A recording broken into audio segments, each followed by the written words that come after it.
Guys people, kita ketemu lagi di satu event yang sangat menarik, yaitu dunia perfilman Indonesia.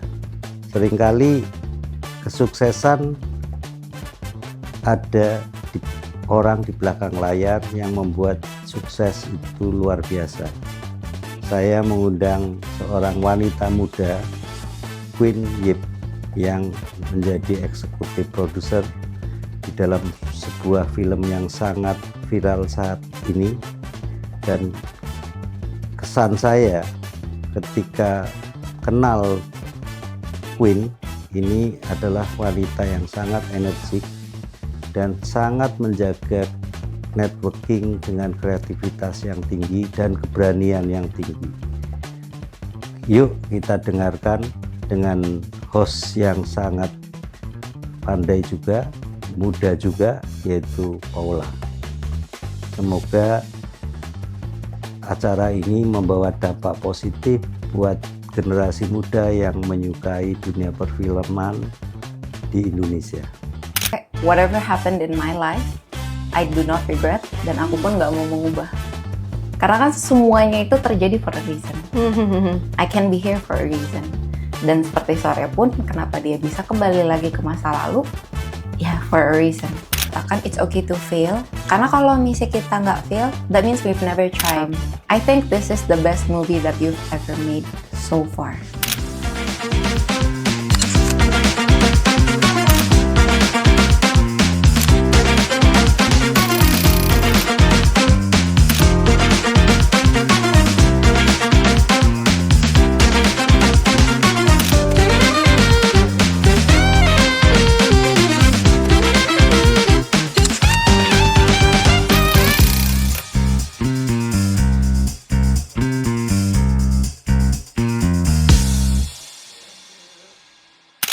Hai Has People, kembali lagi di Hive Podcast. Kebetulan kali ini kita kedatangan tamu yang sangat-sangat spesial. Teman-teman pasti nggak nyangka-nyangka, karena kebetulan kita juga nggak nyangka beliau ini kebetulan berhasil menyempatkan waktu untuk datang di Has Media. Nah, mungkin nggak usah terlama-lama lagi, kita langsung perkenalkan tamu spesial kita kali ini, Queen Yip. Halo, perkenalkan, saya Queen sebagai executive producer untuk film Sore, Istri dari Masa Depan. Yang hari ini lagi tayang di Malaysia, Brunei, dan di CGV Indonesia. Oke, keren banget ya teman-teman ya. Sampai di Indonesia aja tuh tayangnya 2 kali gitu ya. Kemarin Juli udah tayang, kali ini karena antusiasnya sangat banyak sampai tayang lagi di CGV. Kira-kira di CGV berapa lama lagi? Sebulan, 2 bulan? Tergantung antusias kali Kayaknya ya. tergantung penonton deh. Wah, nggak sabar banget. Jadi kalau teman-teman yang pengen nonton kedua kali, ketiga kali, boleh cus langsung aja ke CGV. Sekalian kita promosi kali ya. Iya, promosi. Pergi, nonton. Langsung pergi nonton. Kebetulan habis ini juga weekend ini mau langsung nonton lagi. Oke, thank you Queen for coming di Thank Has you. Media. Mungkin teman-teman ada yang udah kenal, ada yang belum kenal. Mungkin boleh Queen ceritain lagi nih kira-kira kemarin jadi eksekutif produser tuh kesibukannya ngapain aja. Terus kalau sekarang nih ya, walaupun film Sore masih berjalan, ada kesibukan baru gak Queen? Aku nganggur, just kidding. Jadi sebetulnya awal menjadi investor untuk film Sore atau jadi executive producer itu karena aku kenal Mita dan Yandi secara personal. Dan pada saat itu memang aku sudah bergerak di perfilman. Aku punya production house sendiri. Cuma memang pada saat itu ada kejadian yang kurang baik. Di mana ada kasus penipuan di dalam produksi yang pada akhirnya memperhambat produksi filmnya sendiri. Dan membuat reputasi PH aku jadi kurang baik di kalangan film industri film. Really? Berarti Yes. kadang-kadang behind the scene yang kayak gini orang-orang nggak tahu ya. Taunya Betul. cuma begitu film tayang, oh tapi proses-prosesnya seperti apa orang-orang kurang tahu. Nah, Tapi mungkin ternyata di industri film itu cukup umum. Kasus-kasus seperti itu. Dan pada saat itu aku sempat mau vakum dari dunia film. Mungkin traumatized ya. Dan akhirnya aku ngobrol dengan Mita dan dia pitching terkait film Sore. Film Sore ini. Dan aku suka banget dengan konsepnya karena itu konsep second chances. Oh iya. Di saat aku lagi ngebutuhin banget kesempatan kedua, ternyata ada cerita yang memang terkait kesempatan kedua dan kesekian kalinya. Dan itu tuh jujur berat banget karena awalnya tuh takut terjadi lagi seperti apa yang terjadi sebelumnya. Tapi ternyata everything went well, very well, actually really well, very well. Dan yang aku nggak nyangka itu sebegitu antusiasnya penonton, maksudnya untuk menonton film ini. Karena banyak banget orang yang ngomong pusing nonton filmnya. Itu kesan pertama rata-rata orang yang ngomong gitu ya. Cuman ternyata banyak banget orang yang merasa related dengan filmnya. Ternyata apa yang aku rasakan terkait film ini dirasakan oleh banyak orang juga. Gitu. Anyway, kalau misalnya terkait kegiatan saat ini, sebetulnya lagi mengerjakan satu proyek.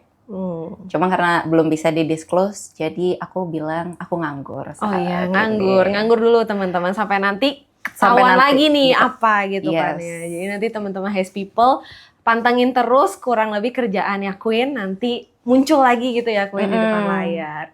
Nah mungkin boleh diceritain juga gak Queen, apa yang membuat Queen tuh tertarik di industri perfilman? Apakah memang dari dulu, dari kecilnya tuh udah cita-cita pengen terjun ke dunia perfilman, atau itu along your life baru termuncul?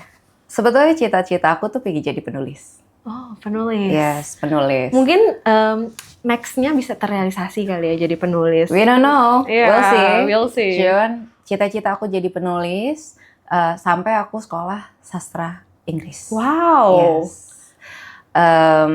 Cuman karena harus mengikuti zaman ya. Kan zaman sekarang kan orang lebih suka nonton Netflix, nonton OTT or whatever it is, like Disney Hotstar dan lain-lain. Mereka lebih suka menonton film dibandingkan membaca buku. I thought, kan tujuan aku sebetulnya membagi isi pikiran dan creative side. Whatever the medium is, be it painting, writing, filming, yang penting tersampaikan apa yang aku mau sampaikan gitu. Dan untuk film sore ini sebetulnya apa yang aku ingin sampaikan benar-benar tersampaikan ya, orang-orang benar-benar kayak oh ya ternyata second chance apa segala macam itu tuh ya terreflect banget dari film ini, terlepas dari background filmnya yang bagus, pengambilan gambarnya wah keren banget sih, sampai orang-orang mungkin habis ini pada destinasinya ke Finland kali ya atau gimana, kayaknya itu meningkat deh. Dan memang secara sinematografinya juga sore tuh menenangkan. Color tone-nya tuh sangat-sangat wah calming sih dari awal sampai akhir, bener-bener kayak nontonnya tuh enak banget ngebawa alurnya. Keren banget sih Kak. Thank you. Oke. Nah mungkin ada tips gak Kak, misalkan nih Haze People, teman-teman yang nonton di sini tuh pengen coba terjun ke dunia perfilman. Kira-kira ada tips dan ada apa yang perlu mereka siapkan? Oke, jadi sebetulnya masuk ke industri film itu tidak sesulit yang banyak orang kira atau yang aku kira di awalnya. Oh kakak juga awal gitu? Makanya ketipu jadinya. Jadi awalnya itu aku berpikir, oh aku harus lewat orang A, B, C, D untuk mendapatkan apa yang aku mau untuk masuk ke industri film. Tapi ternyata aku nggak perlu kenal si A, B, C, D. Aku juga nggak perlu menaruh kepercayaan aku kepada seseorang yang mengaku mereka di industri film. Meskipun sebetulnya mereka ya tujuannya hanya untuk penipuan lah ya itu. Ternyata ada yang namanya Jogja Film Festival. Itu aku baru tahu setelah semua kejadian. Jadi ada festival di mana banyak booth PH, terus banyak juga dari lini-lini lainnya ya, kayak lines of producers, creative writers, dan lain-lain. Dan di situ juga men-showcase film-film yang memang festival films. Jadi sebetulnya antara kita bisa masuk ke festival itu, atau banyak sekali hari ini di dunia sosial media lebih dipermudah ya, banyak sekali sutradara, penulis, dan teman-temannya yang sebetulnya menterakan nomor telepon mereka di sosial media mereka langsung. Yes. Or even you can DM them. They will answer you. Oh, gitu. Cuman berarti tinggal kita have the courage to ketik terus press enter gitu kali ya. Kan ada bahasanya, open mouth get you fed. If you don't open your mouth, how will you know? Iya, Gitu. bakal hungry terus ya nggak akan ini. Oh, jadi ya cuman ya coba mau nggak mau harus dimulai ya. Dari manapun teman-teman tahu cara dari mana. Nah ini tadi udah dikasih tahu sama Queen di Jogja Film Festival itu. Yes. Nah itu emang diadakannya setahun I think it's every year. every year. Ya, kayak this year it's gonna be in November. Oh, berarti end of the year. Mungkin end of the year banyak pitching idea dan itu udah bisa get start buat nanti whole year production kali ya yang kayak gitu. Dan tentunya bisa juga di saat kita lagi nonton film, terus kita lihat credits title-nya aja. Iya, Terus biasanya kita kan, cari namanya. oh iya, biasanya itu kan kalau misalkan orang yang nggak interested atau ini ya langsung keluar gitu kan ya. Biasa ada yang sampai nunggu terakhir-terakhir. Oh, biar tahu aware. Oh, si ini tuh apa ya? Oh, ini tuh apa yang kayak gitu-gitunya ya. Dan dari situ kan tentunya pasti networking ya, connection, links. Ya betul. Ujung-ujungnya networking ya, semakin banyak kita keluar-keluar, coba terjun. Nah itu mungkin akan ketemu kayak tadi Queen ya, ketemu lagi sama Oh Yandi, sama Kak Mita gitu kan ya. Padahal udah kenal lama. Oh tapi pas ngobrol, oh baru pitching sore gitu kali ya. Iya, memang aku awal kenal mereka itu udah dengan membawa sore sebetulnya. Oh, Gitu. membawa sore. Membawa sore. Cuman awalnya ya mungkin orang ya kalau misalnya lagi not in a very good position, itu nggak bisa berpikir secara jernih. Jadi aku sempat menunda. Menunda sebetulnya karena takut. Oh, Takut untuk memulai lagi. menunda berapa lama tuh Kak? Ada mungkin ya beberapa bulan gitu. Oh, Karena jujur untuk memulai itu tahap yang paling sulit benar. gitu. Dan seperti di filmnya, ternyata memang untuk memulai itu dan untuk mengulang itu paling sulit. Gitu.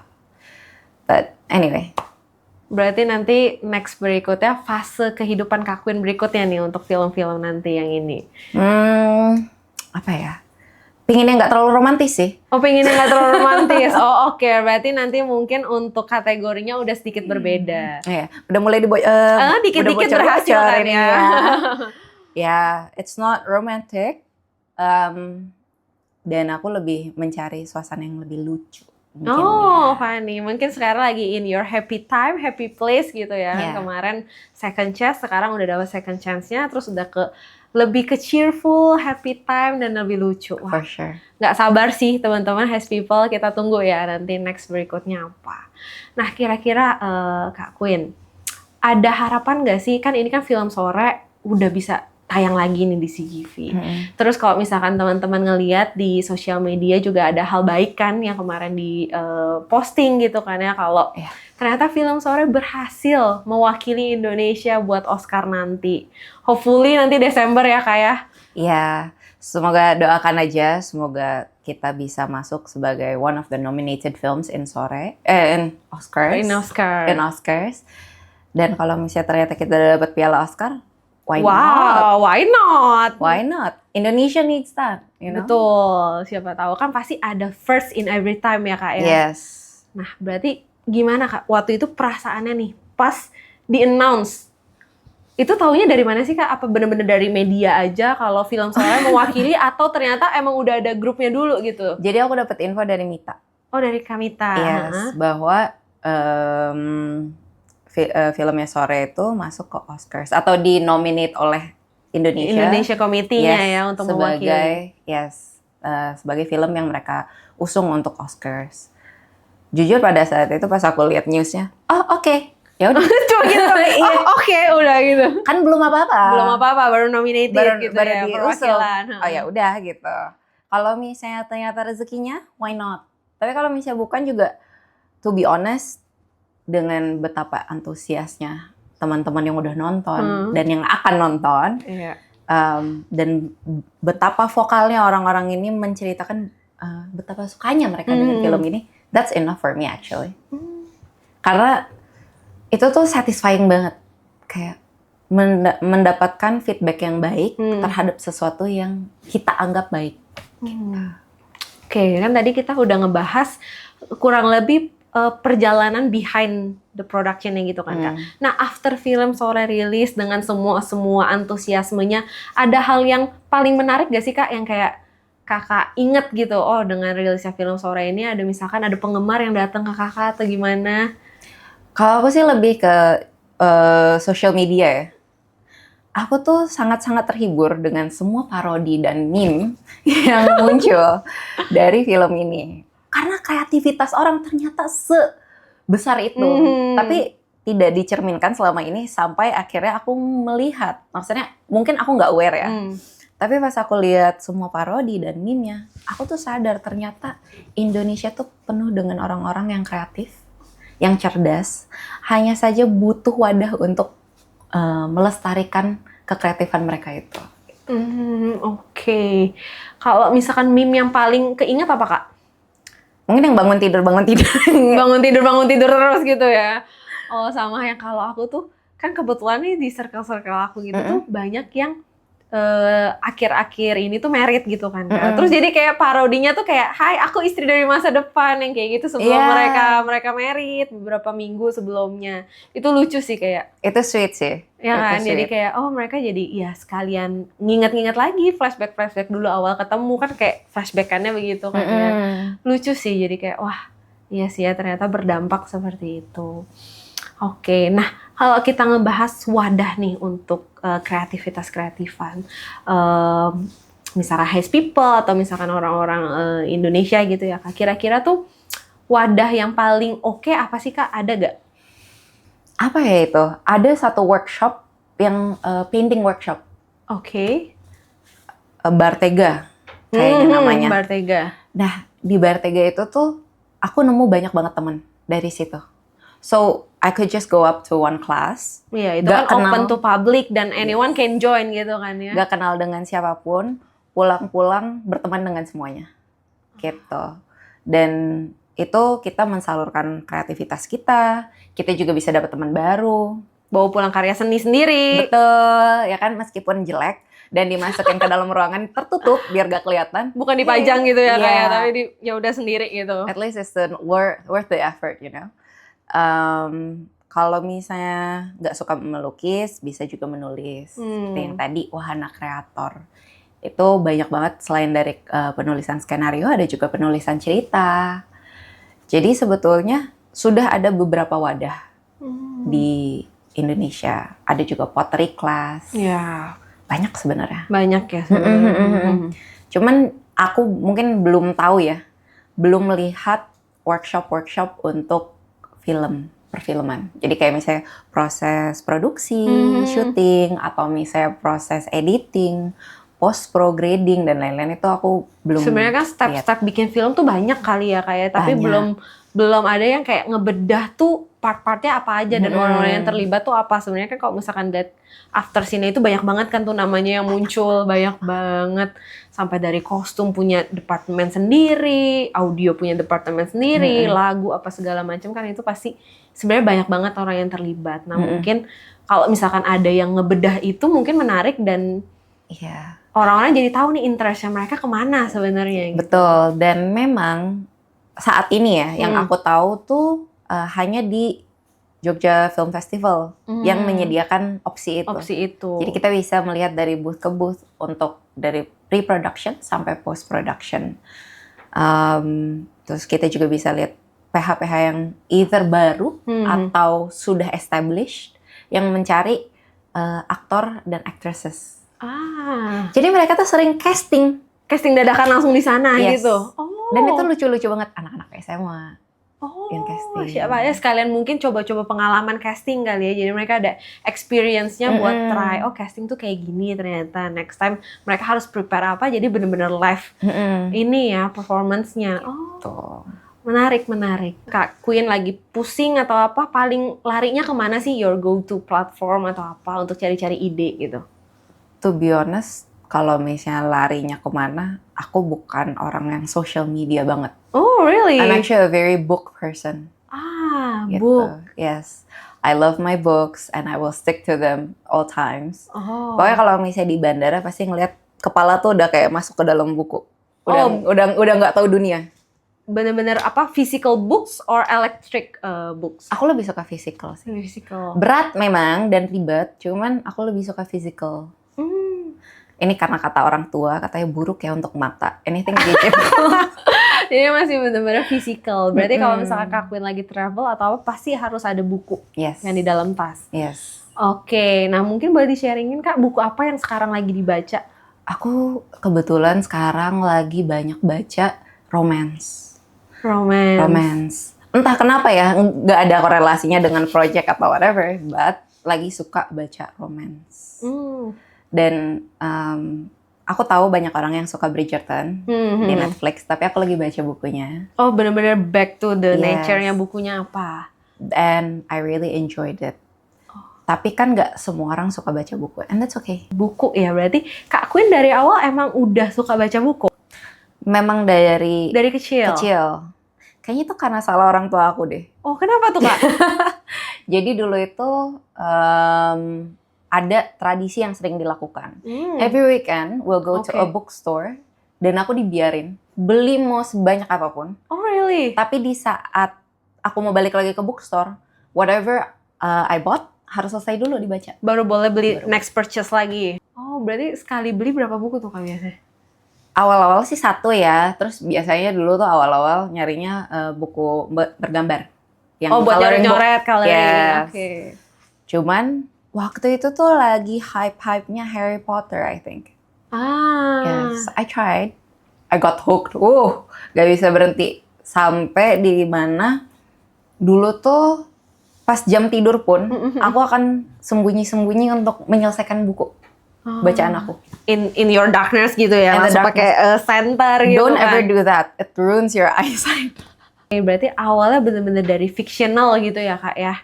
Memang anaknya suka berimajinasi. A lot of fiction. I like a lot of fiction. I read a lot of fiction.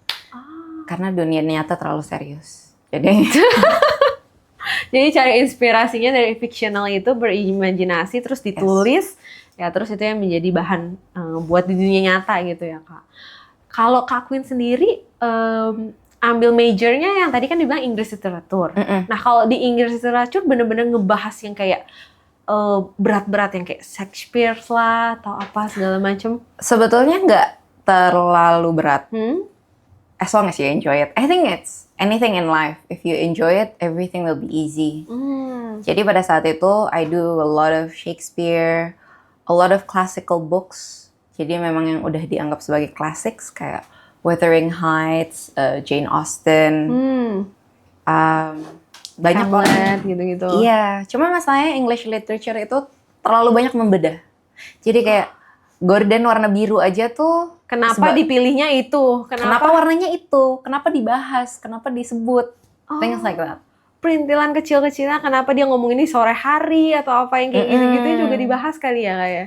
Makna dan metaphors. Dan dampaknya pada akhirnya di dunia nyata pun karena mungkin terlalu intuit ya, terlalu sering mengasah sisi itu. Jadi di dunia nyata pun di saat seseorang mengatakan sesuatu atau maksudnya berperilaku dengan cara yang berbeda ataupun hal yang kecil gitu. Kenapa mereka taruh gelas mereka seperti itu? Itu sempet tuh. Jadi keanalisa di pikiran gitu ya. Kenapa begitu ya? Iya. Jadi otomatis kayak keanalisa lah ya. Dia jalannya kenapa begini nih? Kenapa jalannya agak hopping atau apa yang kayak gitu, jadi langsung keanalisa gitu. Wow, menarik, every single detail gitu Every ya. single detail. Tiring. Lumayan tiring. Oh, baru-baru tahu ternyata sampai sedalam-dalam itu ya. Iya. Dan sebetulnya ngambil English literature itu just as an excuse. Biar bisa lebih baca buku. Oh gitu. So I can just read more. So I don't have to study. Kan orang gitu.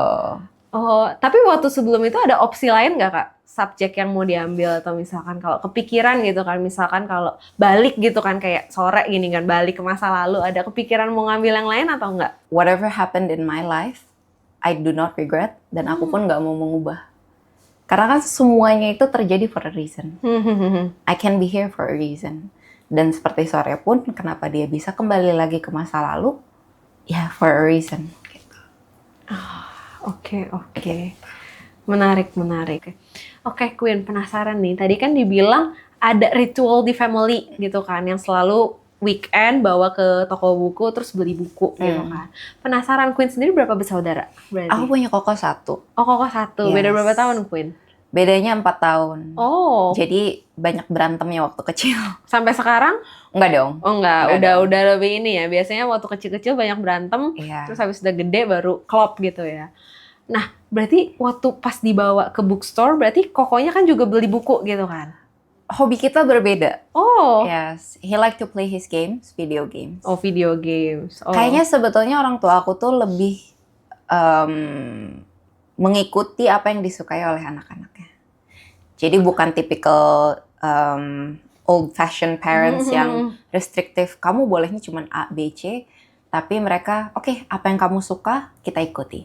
Oh gitu. Gitu. Oh berarti cuman Queen yang dibawa ke toko buku karena emang dari kecil Karena udah memang dari kelihatan initial di awal, udah interested in books gitu ya. Jadi makanya untuk Queen dibawa ke toko buku, kalau kokonya dibawa ke video games, nggak juga kali ya? Video game store.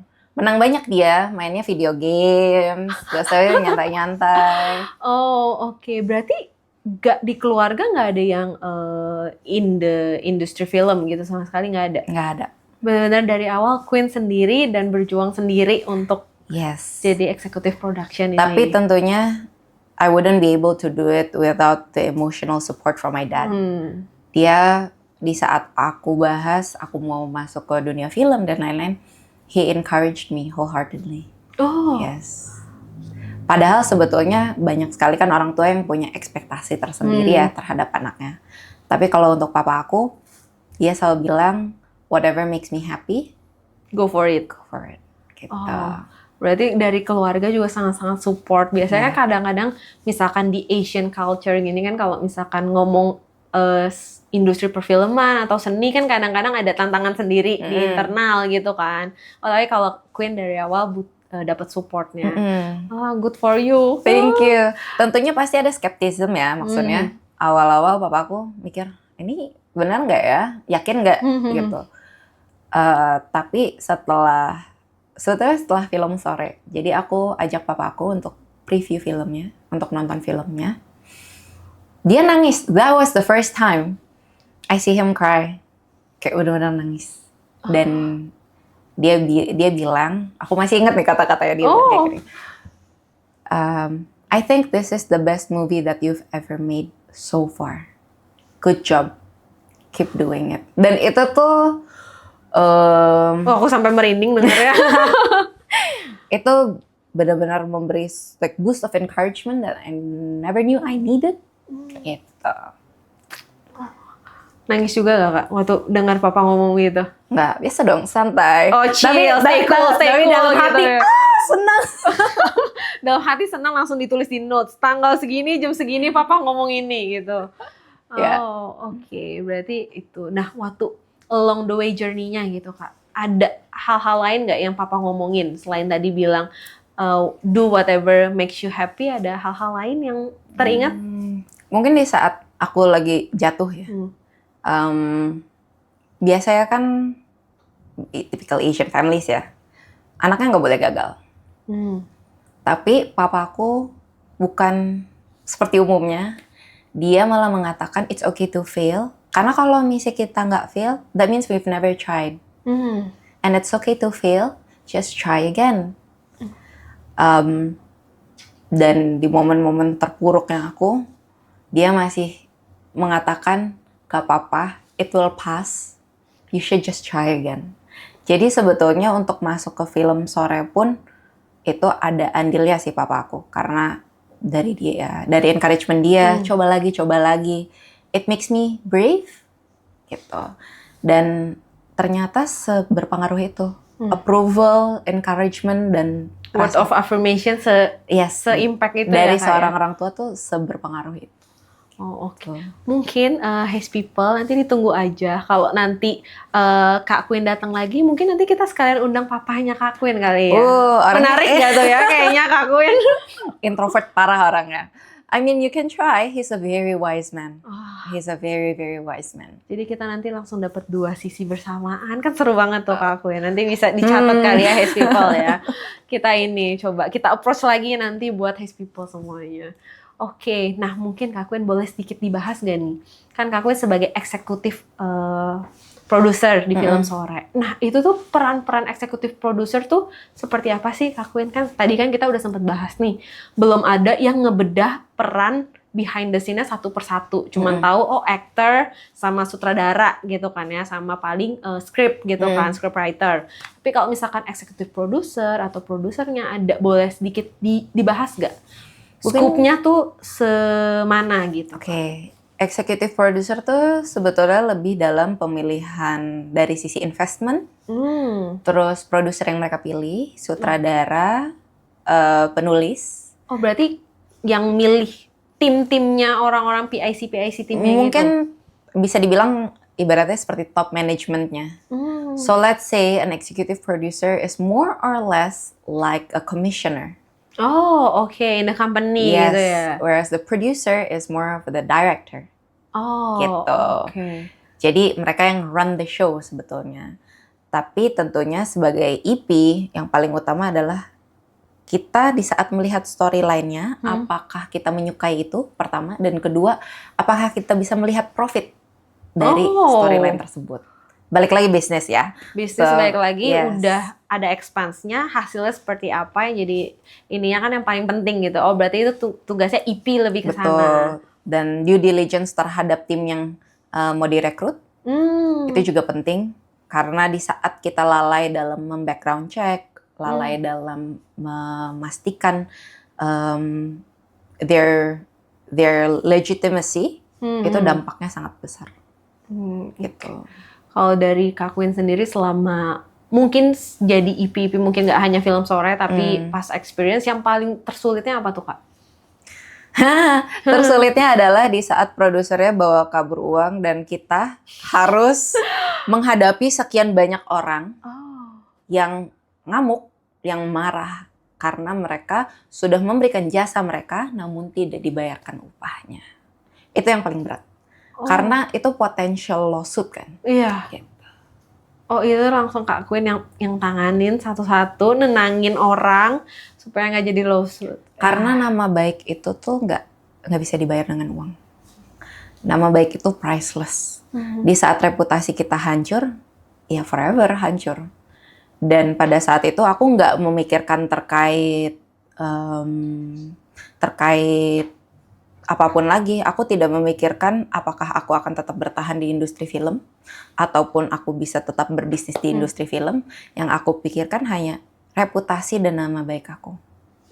Jadi jika aku tidak melanjutkan di industri tersebut pun, aku mau meninggalkan industri itu dengan baik-baik.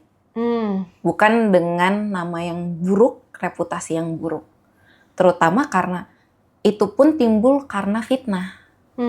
Jadi lucunya itu di saat aku bertemu dengan tim di proyek tersebut, mereka mengatakan bahwa produsernya mengatakan aku membawa kabur uang. Tapi konsepnya gimana aku bisa bawa kabur uang aku sendiri gitu? Iya. Iya kan?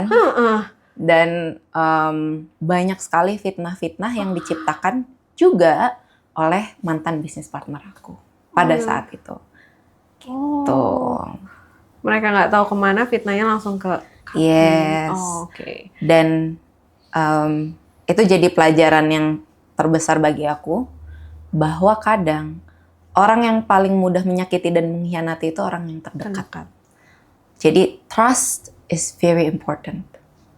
Trust tuh kayak gelas, kalau udah pecah ya nggak akan bisa balik seperti semula. Iya, itu yang selalu orang-orang ngomongin, bahkan orang tua kita juga pasti ngomongin itu kan, jangan sampai nama baik disia-siain. Nah, ngomong-ngomong terkait nama nih, Queen. Penasaran, Queen itu tuh stage name atau bener-bener real name? Nama sesuai KTP. Nama sesuai KTP-nya, kalau KTP dibuka bener-bener Queen. Pernah nanya nggak ke papa?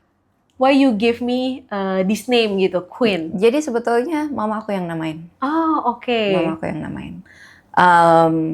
Karena dia mau anaknya seperti ratu, mungkin ya. Wow, doanya dari awal udah besar. Betul. Berarti ya. Cuman dia lupa, ratu itu juga banyak tanggung jawabnya. Oh. Gitu. Jadi, dan dia juga orang yang suka banget cerita-cerita terkait kayak dynasty, royalty gitu-gitu. Oh, So I think at that time dia mungkin kebingungan mau namain anaknya apa, dan karena referensi dia hal-hal yang dia sukai, akhirnya nama Queen lah. yang dinamain gitu. Dan pada saat zaman aku itu tuh jarang banget. Kalau sekarang kan banyak ya yang anaknya dinamain Queen, Iya, Queen nama-nama Shah, Amerika Queen gitu C, banyak. or whatever it is. Tapi pada zaman itu tuh hampir gak ada. Di satu kelas pasti Queen cuma satu dan Q gitu kan. Start with Q kan quite unique ya. Duduknya paling belakang, antrinya Absensi paling belakang. Yes. Kalau misalkan absensi dari depan pasti nunggunya paling terakhir. Betul. Tapi kalau absensinya diputar dari belakang yang jadi pertama. Yang jadi pertama. Jadi itu jadi inspire sih nanti kalau namain anak kasih abjad tengah-tengah aja. Mm-mm. Jadi kalau misalkan itu randomly tengah-tengah gitu kan. Dan jangan terlalu unik namanya. Nanti terlalu ini spotlight soalnya. Oh. Ada unique experience gak orang pas kenalan nama Queen gitu? Selalu itu every single moment kenalan. Hi, my name is Queen. Hah? Queen? Itu pasti reaksi pertama. Yes, Queen. Hah? Queen like like Queen who wears the crown. Tapi itu terdengarnya kayak arogan banget. Padahal enggak. Padahal lagi menjelaskan aja nama aku tuh memang Queen.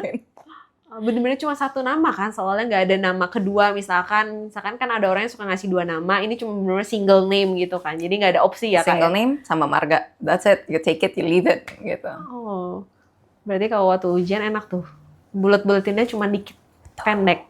Kan ada tuh orang yang namanya Samantha Francisca, blablabla. Iya, wow. itu buat ngerjain buletin nama aja tuh udah takes 15 menit sendiri gitu kan, kalau Queen cuma kayak like in 1 minute langsung selesai. Oh, menarik. Kirain, pasti orang-orang kirain stage name lah ya. Apalagi Queen di dunia perfilman kan banyak yang suka pakai stage name atau apa segala macam. Jadi ini benar-benar true. Jadi kalau teman-teman cari di sosial medianya langsung aja Queen. Ya, Queen Yip. Queen Yip, yang centang biru. Ya. Karena khawatir ya, takut ada impersonation dan lain-lain. Mau nggak mau harus verified kan. Berarti kan itu salah satu nama, dan untungnya dari case yang kemarin berhasil terjaga ya. Jadi namanya benar-benar masih aman. Untungnya masih banyak orang yang memiliki empati yang tinggi dan banyak mau lain mendengarkan. Yang clarified dulu kali ya, Yes. kayak nggak dengerin satu pihak doang. Mereka nggak langsung jump into conclusion. Untungnya seperti itu. Penasaran, kokonya dikasih nama King kah? Nama dia lebih bagus dari nama aku. Oh, bukan King ya berarti ya? Bukan King and Queen gitu Tapi ya? nama dia, kalau misalnya nama aku aja Queen, dan nama dia lebih bagus dari aku, I will leave it for people's imagination. Oke, berarti cuma 2 bersaudara ya Kak Queen? Yes. Oke. Penasaran juga nih, Queen. Ada book recommendation nggak buat Haze People? Kan Book tadi recommendation. dari kecil udah baca buku. Baik fictional, pasti ada yang non-fictional juga kan yang dibaca. Boleh mungkin kira-kira your favorite book or something, atau misalkan bener-bener buku yang paling impactful in your life? Oke, aku paling kasih 2 ya. Satu yang non-fiction dan satu yang fiction. Oh, Is that okay? Boleh. Untuk non-fiction ada namanya The Secrets. The Secret. Kayaknya ya. Penulisnya namanya Rhonda Byrne. Dia membahas terkait manifestasi. Manifestasi. Yes. Jadi it's like whatever you think of. So let's say you believe if you already have it, it will be yours. Oh, oke. Gitu. Jadi good manifestation ya. Yes. Dan aku baca buku itu dan bisa dibilang aku bisa duduk hari ini di sini berkat dari all that manifestation. Oke. Jadi dari kecil aku punya cita-cita untuk menyuarakan isi hati. Yes, as in like in a book or whatever. Dan akhirnya tersampaikan, aku bisa masuk ke industri film. Sore pun itu aku membayangkan diri aku mendapatkan kesempatan kedua dan mendapatkan apa ya, yang aku harapkan tapi tidak tersampaikan di film pertamaku. Akhirnya sore lah muncul. Jadi ternyata ya itu mungkin ya kenapa orang tua selalu bilang ucapan adalah doa. Gitu. Manifestasi itu sebetulnya hanya itu. Di saat kita berucap hal-hal yang baik, hal-hal yang positif, ya kita akan menerima itu. Gitu. Untuk fictionnya aku agak ini ya, agak jomplang sebenarnya. Aku Siap-siap nih, teman-teman siap-siap ya. Has people siap-siap nih apa yang bakal disebutin. aku lagi suka banget The Handmaid's Tale. The Handmaid's Tale. Ya, jadi itu dystopian fiction Oke. terkait perempuan-perempuan yang ibaratnya tidak memiliki kontrol terhadap badan mereka sendiri. Jadi mereka dipaksa dihamili Oke. untuk melahirkan anak-anak untuk orang-orang kaya, ibaratnya seperti itu. Oh, oke. Dan ini dalam POV seseorang yang sebagai si handmaid tadi. Oh. Kalau nggak salah di Netflix sudah ada seriesnya. Oh ya? Yes. So if you wanna watch it, it will be quite enjoyable. Oh, oke. Oke, enjoyable mungkin terlalu positif ya. It will be very interesting. ya. Oh, oke. Jadi itu. Jadi Hmm. teman-teman kalau misalkan tertarik mau sedikit masuk ke pikirannya Kak Queen gitu kan ya, bisa start dari The Secret tadi ya Kak ya. Ya. Berarti ada gak Kak Queen kata-kata good manifestation yang udah disampaikan hari ini ke diri sendiri, atau biasanya itu di pagi atau di malam kah sebelum tidur? Jadi ada Tekniknya? Iya, Oh, ada oke. tekniknya. Karena kan banyak ya orang-orang yang membahas terkait manifestation. Aku mengikuti Neville Goddard. Dia tuh selalu mengatakan kita melakukan manifestasi di saat kita mau tertidur. Tertidur. So in between di saat kita bangun dan hampir tidur. Hmm. Di situ kita membayangkan satu skenario yang kita inginkan. Oh, for the next day. Be it for the next day, for the future, whatever it Oh, is. oke. gitu. Bisa terserah mau short term, long term, atau mid term, terserah gitu kan. Terus Kita aku juga sering pakai vision board. So I will use pictures of what I want or desire in life. Kalau zaman sekarang kan digital ya. Kalau zaman dulu harus ditempel, dicari di koran, cari digunting, terus ditempel gitu. Kalau ya. sekarang ada Pinterest. Tinggal save. Betul. Dan aku taruhin jadi wallpaper. Oh. So it reminds me every time. Every time you look at your phone gitu kan, ya, langsung ada ini. And surprisingly, jadi aku tuh ada 10 foto di dalam wallpaper aku. 3 sudah terpenuhi. Wah, masih ada 7 lagi. Masih ada 7 lagi. So work hard. Boleh di-spill gak Kak? Yang 3 yang udah dicentang dulu deh. Jadi this is funny. Jadi aku ada taruh piala Oscars sebagai fotonya. Wah, Terus tiba-tiba dapat, ya baru banget baru yang tadi dapat itu berita dapat berita. bahwa sore diusung sebagai film yang ditunjuk oleh Indonesia. untuk Oscars. Amin. So maybe we will win it. So, Amin. you know. Masih ini. Ayo teman-teman nonton lagi. Yeah. Nonton lagi. Please. Oh, oke. Dan kita juga sekarang lagi buka voting untuk di Festival Film Indonesia, FFI. Ada, nanti aku kasih linknya ya. Boleh. Jadi please vote for the movie Sore Istri dari Masa Depan, the actor Dion Wiyoko, and the actress Sheila Dara. Gitu. Nah berarti vision board-nya itu, berarti kalau yang 3 udah ini langsung di-switch gak Kak biasanya? Atau nanti tunggu beberapa misalkan let's say 50% baru nanti di-switch? Selama ini aku nunggu sampai semuanya tercapai dulu. Tercapai dulu. Terus baru aku ganti. Oh jadi benar-benar satu selesai semua 100% baru Yes. next vision board. Jadi ini vision board keempatnya aku. Oh, udah dari kapan tuh Kak berarti? I started when I was still in secondary school. 13-14 tahun. Oh. Ya umur 13-14. Terus ya berjalan terus. Ada juga beberapa yang kan seiring berjalannya waktu berubah ya. What we aspire to have or whatever. Itu aku anggap sebagai selesai. Aku ganti. Karena udah berubah, Karena udah udah nggak berubah. relate ya. Oke, kita doakan Kak Queen semoga semuanya dapat tercapai. Amin. Maybe in the next 2 years. Amin. Jadi nanti Lebih cepat lebih baik. lebih baik, betul, lebih cepat Amin. lebih baik. Jadi nanti next kalau Kak Queen kesini kita ngebahas vision board udah yang new semuanya teman-teman. Oke, mungkin dari Kak Queen ada mungkin another message for them to share. Oh. Kayaknya kalau teman-teman ngebahas gini ya, banyak banget message-message yang tadi disampaikan. Mungkin boleh dipraktekin dari sekarang, udah dicatat nih Kak Queen tadi ngomong apa aja bisa jadi vision board teman-teman duluan gitu. Paling kalau dari aku, tadi ya yang aku di awal bilang, open mouth get you fed. Aku dari kecil itu punya kesulitan untuk speak up. Speak up apa yang aku mau, apa yang aku inginkan. Dan ada rasa nggak enakan yang terlalu besar. Jadi kayak, takut nggak enak ngerepotin orang. Nggak enak nyusahin orang, or whatever it is. Tapi ternyata di saat kita mencoba aja, misalnya kita takut nih kita dapat rejection. Nggak apa-apa, coba aja. Masukin CV kalian ke perusahaan yang top 5, let's say. Or kita takut, kita menyampaikan kita suka sama seseorang, takut di-reject. Takut ditolak. Bisa jadi they actually like you back. They're just afraid to say something. Jadi yang aku pelajari baru-baru ini sebetulnya, bahwa di saat kita sering membuka mulut kita akan mendapatkan, ya kita akan diberi asupan gitu. Sebenarnya dari itu kan chance-nya udah 50-50 kan. Sebenarnya 50% udah di tangan kan ya. Dan kalau di-reject, what's so bad about it? Move on langsung Move ya. on aja. Oh, oke. Jadi itu mungkin yang bisa jadi pengingat juga teman-teman Has People, kalau misalkan nih ya coba aja dulu. Jangan takut untuk coba. Kalau misalkan gagal, coba lagi.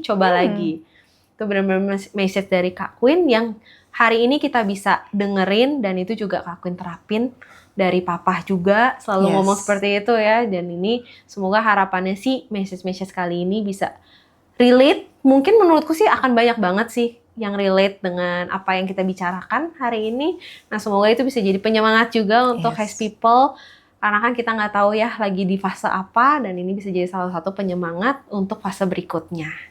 Oke, mungkin sekian untuk podcast hari ini. Thank you Kak Queen atas waktunya. Udah nyempetin waktu, benar-benar sangat appreciate kehadiran Kak Queen hari ini. Thank you for having me and thank you for watching this episode. Okay.